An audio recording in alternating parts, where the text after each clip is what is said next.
নমস্কার বন্ধুরা, জানা কিচেনে স্বাগতম। আজকে একটা নতুন রেসিপি নিয়ে চলে এলাম। ডাব চিংড়ি। ডাব চিংড়ির জন্য প্রথমে নেবো একটা ডাব আর নেবো ফ্রেশ চিংড়ি মাছ।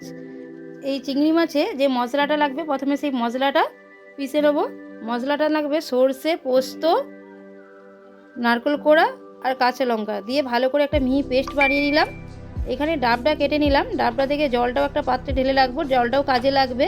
আর এরকম একদম হালকা শাঁসালা ডাব নিতে হবে। এই শাঁসটা থাকলে খুব ডাব চিংড়িটা খুব টেস্টটা ভালো হবে।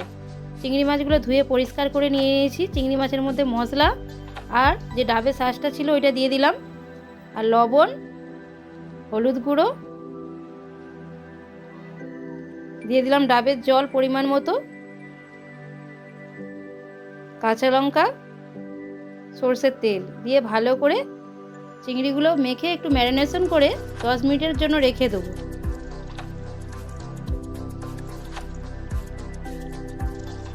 তারপরে এবার ডাবের মধ্যে একটা একটা চিংড়ি মাছগুলো দিয়ে দিলাম।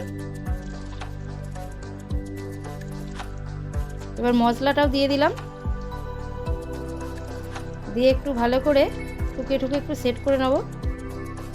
একটা আটা মাখিয়ে দিয়েছি, আটা লেচিটা ভালো করে গোল করে দিয়ে ডাবের মুখটা দিয়ে ভালো করে সিল করে দেবো। সুন্দরভাবে সিল করে দিয়েছি। কিভাবে মাটির উনুনে বানাই দেখুন ডাব চিংড়িটা, একদম সুন্দর গনগনে আঁচ। এতে বসিয়ে দিলাম ডাবটা, বেশ কিছুক্ষণ জাল দেবো। আধ ঘন্টা পরে আমার ডাব চিংড়ি একদম রেডি হয়ে যাবে। দেখুন কত সুন্দর হয়েছে ডাব চিংড়িটা। এইরকম যদি ডাব চিংড়ি থাকে আর সাদা ভাত আর কিছুই লাগবে না। বন্ধুরা, যদি ভালো লেগে থাকে লাইক, কমেন্ট, শেয়ার, সাবস্ক্রাইব করে দেবেন। আপনারাও খুব সহজে বাড়িতে বানিয়ে এইভাবে খেতে পারবেন। নমস্কার বন্ধুরা।